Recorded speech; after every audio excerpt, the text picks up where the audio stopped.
Bill Santosu government sem ki thaja pira kre Delhi da passion ki BJP ge ML sing thol ga ni hai bani ko gi yam thaja na ko gi manipur gi anoba lenga ga sem na nam gi da kan pressure pin na ba gi central leader sing na na ba gi sat ki pa ML sing ko gi Bill Santos paudi unare aduga madudai ahen ba leader sing unaba gi appointment huji phogi unadi phangbal laitri hai ba pau sing tongan tongan pau se sing da ngarang da gi dum onara ga laidi koi mamang su miyam na haina ki ba ko gi Jatna jat krebadi ngamnaba tawbiu haibana singu phongdona kibadu husi phawgi oradi khogi anuba lenga si khogi after bear election da oirabai yai haiba aduga saliba sahi sigi khogi November gi last week swaidaga oirabai yai haiba gi thajabu khara pirakpaga loina dai khogi leiribu leader sing asiga unara wari sanabagi phibam nudi oiraktaba yaba phibam na hadi dilida central leader sing khara unaki gani aduga khara mate tholagani aba pau yauri haba tare hari pau si tadi ko gi manipur gi lengak pai re sing asina huji huji government sem na gi honari basi lengak makhoi gi pham amadi masagi pham sing kannana gi honari bra natraga manipur kannana gi damakta honari ba hai basi mayam nangnari buhang amani hai ado huji ki leiri film sita kamani yengbe jai mod mangang samasi ai mayam na ai su dum tai ko mayam na pinaba comment mayam tai khaba dum yengi amata mayam na khana rizika aina khali ji khitang ai share tawje ga aina khanbasi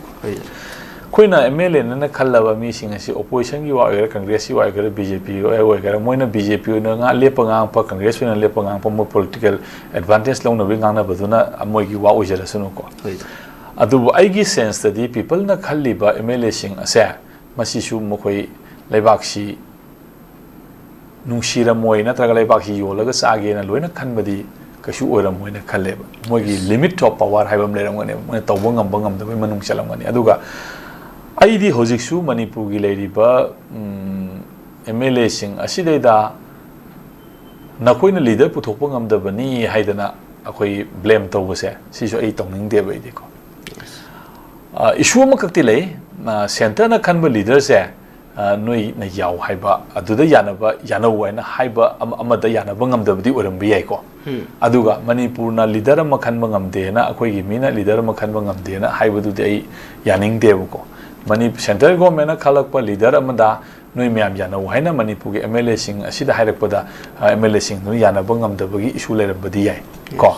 adugi issue gi matamdu moina ngairambasu orambi yai na aidi sumaina loge aduga manipur gi leriba port asi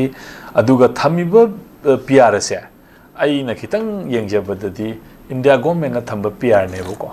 government of India na thamba manipur gi leriba law and order situation ase masi thamba manipur India government na thamba PR ne ba BJP na thamba PR na te ko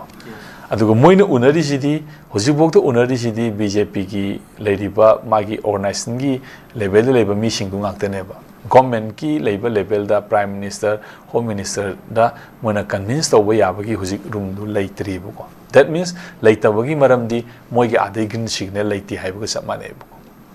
sigi posima kitang akoi analytically yengbam sangi yamna sentiment of mofong da party da thamibu government se BJP na thamba nate it is very clear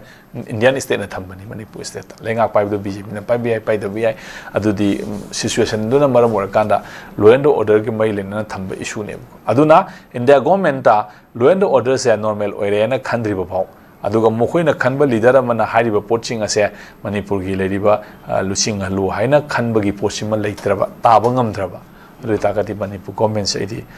so far idi semdau mande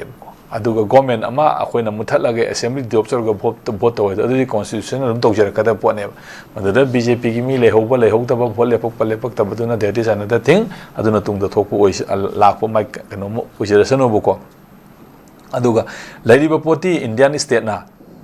makoi gi supremacy ado madu akoi Indian state habase no state na pakthok to we yabanate Indian state habse kyam kali yengone Indian state na utpa aduga makhangi thogdo amane buko aduga manipur si aine yengo miyenga India gi state na yengo miyenga ani si khena rangane moina manipur se as a whole manipur de yauriba kanglu phuru khuding makse masigi eco balance ma moi yengane na khalleba aigi motadi ado aina yengbaga aina yengbaduna aina hariba ecological balance aina kayam tawrige haibama ꯑꯗꯨꯁꯨ ꯆꯪꯉꯦ ꯃꯤꯠꯌꯦꯡꯁꯤ ꯂꯥꯛꯄ ꯃꯇꯝꯁꯤꯗ ꯂꯩꯔꯤꯕ ꯄꯣꯠꯁꯤꯡꯁꯦ ꯑꯩꯅ ꯂꯩꯔꯤꯕ ꯃꯅꯤꯄꯨꯔꯒꯤ ꯂꯩꯔꯤꯕ ꯐꯨꯂꯨꯞꯀꯤ ꯏꯀꯣꯂꯣꯖꯤꯀꯦꯜ ꯕꯦꯂꯦꯟꯁꯁꯦ ꯃꯁꯤ ꯏꯀꯣ ꯕꯦꯂꯦꯟꯁꯁꯦ ꯃꯁꯤ ꯑꯩꯅ ꯌꯦꯡꯕ ꯃꯤꯠꯌꯦꯡꯁꯤ ꯀꯌꯥꯝ ꯕꯦꯂꯦꯟꯁ ꯇꯧꯒꯦ ꯍꯥꯏꯕ ꯐꯣꯔ ꯑꯦꯛꯖꯥꯝꯄꯜ ꯃꯁꯤ ꯑꯍꯥꯟꯕ ꯅꯝꯕꯔ 1 ꯃꯁꯤ ꯌꯥꯝ ꯃꯔꯨꯑꯣꯏꯕ ꯄꯣꯠꯅꯤꯀꯣ ꯑꯗꯣ ꯒꯣꯔꯃꯦꯟ ꯑꯣꯐ ꯏꯟꯗꯤꯌꯥꯒꯤ ꯂꯩꯔꯤꯕ ꯏꯟꯗꯤꯌꯥ ꯒꯣꯔꯃꯦꯟꯒꯤ ꯑꯣꯐꯤꯁ ꯄꯥꯏꯔꯤꯕ ꯏꯟꯗꯤꯌꯥ ꯒꯣꯔꯃꯦꯟꯅ ꯌꯦꯡꯉꯤꯕ ꯃꯤꯠꯌꯦꯡꯁꯤꯡ ꯑꯁꯦ ꯃꯁꯤꯒꯤ ꯏꯀꯣ ꯕꯦꯂꯦꯟꯁꯀ ꯑꯩꯅ ꯌꯦꯡꯉꯤꯕ ꯑꯅꯤꯁꯤꯒꯤ ꯕꯦꯂꯦꯟꯁꯁꯤꯁꯨ ꯃꯣꯏꯅ ꯃꯤꯠꯌꯦꯡꯁꯤ to something different ꯂꯩꯔꯝꯕ ꯌꯥꯏꯅ ꯈꯜꯂꯦꯕꯀꯣ ꯑꯗꯨꯒꯤ ꯕꯦꯂꯦꯟꯁꯁꯨ ꯇꯥꯕ ꯉꯝꯗꯕ ꯒꯣꯔꯃꯦꯟ ꯑꯣꯐ ꯏꯟꯗꯤꯌꯥꯗ ꯑꯗ ꯑꯩꯈꯣꯏꯅ ꯌꯦꯡꯉꯤꯕ ꯄꯣꯠ ꯃꯌꯥꯝ ꯁꯔꯀꯥꯔ ꯁꯦꯝꯃꯣꯏꯅ ꯀ꯭ꯂꯦꯝ ꯇꯧꯔꯤꯕ ꯑꯗꯒꯤ ꯁꯔꯀꯥꯔ ꯂꯩꯍꯟꯒꯗꯕꯅꯤ ꯍꯥꯏꯔꯤꯕ ꯀꯪꯒ꯭ꯔꯦꯁꯀꯤ ꯑꯣꯏꯔꯣ ꯕꯤꯖꯦꯄꯤꯒꯤ ꯑꯣꯏꯔꯣ ꯑꯦꯅꯤꯊꯤꯡ NPPꯒꯤ ꯑꯣꯏꯔꯣ ꯂꯩꯔꯤꯕ ꯃꯌꯥꯝꯁꯤꯡ ꯑꯁꯦ ꯍꯧꯖꯤꯛ ꯀꯣꯔꯣꯅꯥ ꯁꯪꯃꯥ ꯂꯥꯛꯄ ꯀꯥꯟꯗ ꯃꯅꯤꯄꯨꯔꯗ ꯄꯣꯄꯨꯂꯔ ꯒꯣꯔꯃꯦꯟ ꯑꯃ ꯂꯩꯍꯟꯕꯗꯤ ꯄꯥꯝꯃꯤ ꯑꯗꯨꯕꯨ ꯃꯥ ꯃꯁꯥꯅ ꯂꯥꯛꯑꯒ ꯍꯥꯏꯔꯔꯤꯁꯤꯅꯦꯕꯀꯣ ꯑꯥꯎꯠꯁꯥꯏꯠ ꯃꯅꯤꯄꯨꯔ ꯑꯃ ꯂꯥꯛꯑ ꯍꯥꯏꯔꯔꯤꯁꯤꯅꯦꯕ ꯀꯣꯟꯁꯇꯤꯇ꯭ꯌꯨꯁꯟ ꯌꯥꯕ ꯃꯑꯣꯡꯗ ꯁꯣꯂꯨꯁꯟ ꯑꯃ ꯄꯣꯔꯛꯑꯀꯥꯟꯗꯨꯗ ꯁꯤ ꯇꯧꯕ ꯌꯥꯏ ꯄꯥꯝꯃꯤꯅ ꯃꯥ ꯍꯥꯏꯔꯔꯤꯁꯤꯅꯦꯕ ꯁꯥꯏꯒꯤ ꯑꯦꯔꯤꯌꯥꯁꯤꯅꯦꯕ ꯌꯥꯝ ꯂꯨꯔꯛꯏꯁꯤ ꯁꯥꯏꯁꯤꯗꯩꯗ ꯑꯩꯈꯣꯏꯅ ꯀꯔꯝꯍꯥꯏꯅ ꯃꯅꯤꯄꯨꯔꯒꯤ ꯂꯩꯔꯤꯕ ꯑꯩꯈꯣꯏꯒꯤ ꯂꯩꯔꯤꯕ ꯐꯨꯔꯨꯞ ꯃꯌꯥꯝꯁꯤꯡ ꯃꯅꯤꯄꯨꯔꯅ ꯁꯥꯒꯠꯂꯤꯕ ꯃꯁꯤꯗ ꯌꯥꯎꯔꯤꯕ ꯐꯨꯔꯨꯞ ꯃꯌꯥꯝꯁꯤꯡ ꯑꯁꯦ ꯃꯁꯤꯒꯤ ꯕꯦꯂꯦꯟꯁꯤꯡ ꯑꯃꯗꯤ ꯆꯪꯉꯦꯕ ꯁꯤꯒꯤ ꯕꯦꯂꯦꯟꯁꯁꯤ ꯀꯃꯥꯏꯅ ꯇꯧꯔꯤꯒꯦꯁꯦ ꯏꯟꯗꯤꯌꯥ ꯒꯣꯔꯃꯦꯟꯅ ꯎꯕꯒ ꯑꯩꯅ ꯎꯕꯒꯁꯨ ꯈꯦꯠꯅꯒꯅꯦꯕ ꯑꯗꯣ ꯏꯟꯗꯤꯌꯥ ꯒꯣꯔꯃꯦꯟꯅ ꯎꯕꯒ ꯑꯩꯅ ꯎꯕꯒ ꯑꯅꯤꯁꯦ ꯃꯦꯆꯤꯡ ꯇꯥꯔꯕ ꯃꯣꯏꯅ ꯈꯟꯕ ꯂꯤꯗꯔꯗꯨꯗ ꯑꯩꯈꯣꯏꯅ ꯑꯦꯛꯁꯦꯞ ꯇꯧꯔꯕ ꯀꯣ ꯑꯗꯨ ꯑꯣꯏꯇꯥꯔꯒꯗꯤ ꯍꯦꯛꯇ ꯒꯣꯔꯃꯦꯟꯁꯦ ꯁꯦꯝꯒꯅꯦꯕ ꯍꯥꯏꯔꯤꯕ ꯄꯣꯠꯁꯤ ꯂꯩꯇ꯭ꯔꯕ ꯃꯁꯤꯒꯤ ꯂꯩꯔꯤꯕ BJPꯅ ꯄꯣꯄꯨꯂꯔ ꯀꯩꯅꯣ ꯃꯥꯒꯤ ꯃꯦꯖꯣꯔꯤꯇꯤ ꯑꯣꯏꯒꯦꯔꯥ ꯀꯔꯤ ꯑꯣꯏꯒꯦꯔꯥ ꯃꯥ ꯑꯦꯅꯤꯊꯤꯡ ꯅꯝꯕꯔ ꯄꯥꯏꯖꯅꯣꯕꯀꯣ ꯑꯗꯨꯁꯨ ꯌꯥꯔꯣꯏꯕ ꯑꯗꯩ ꯍꯧꯖꯤꯛ BJPꯁꯤ ꯂꯣꯏ ꯇꯣꯛꯑꯦ ꯀꯣ ꯑꯩꯈꯣꯏ ꯃꯌꯥꯝ MLAꯁꯤ 93 9 ꯁꯦꯝꯖꯤꯟꯅꯔꯦ ꯑꯩꯁꯨ ꯄꯥꯔꯇꯤ ꯑꯃ ꯁꯦꯝꯃꯒ ꯀꯪꯒ꯭ꯔꯦꯁꯀꯤꯁꯨ BJPꯒꯤꯁꯨ ꯀꯩꯁꯨ ꯄꯨꯟꯅ ꯑꯣꯏꯔꯦ ꯍꯥꯏꯔꯒ ꯑꯩꯈꯣꯏꯒꯤ ꯁꯤ ꯀ꯭ꯂꯦꯝ ꯇꯧꯔ ꯆꯠꯂꯁꯨ ꯑꯣꯏꯔꯣꯏꯕ ꯃꯔꯝꯗꯤ ꯏꯟꯗꯤꯌꯟ ꯌꯨꯅꯤꯌꯟ ꯍꯥꯏꯕꯁꯦ ꯑꯩꯈꯣꯏꯅ ꯂꯤꯁ 3 ꯊꯣꯛꯅ ꯈꯥꯏꯗꯣꯛꯑꯦ ꯍꯥꯏꯌꯦꯀꯣ union list state list and the concurrent list ꯍꯥꯏꯔꯤꯕꯁꯤꯡ ꯑꯁꯤꯗꯩꯗ ꯃꯁꯥ ꯃꯁꯥꯅ ꯇꯧꯒꯗꯕ ꯃꯥꯒꯤ ꯂꯤꯁꯇ ꯌꯥꯎꯖꯔꯤꯕ ꯊꯕꯛ ꯃꯌꯥꯝ ꯂꯩꯕ but when conflict arises state and the center will prevail 하이다는 아무수 레이리버네고 하이디 state list에 야우리바 포도 타박 떠오는 state 호나라고 한다 유니언기 list에 야우리바 유니언기 인터레스 솔럭바 따르가디 conflict 톨라가디 마도 center나 prevail 떠오니에는 야우리네고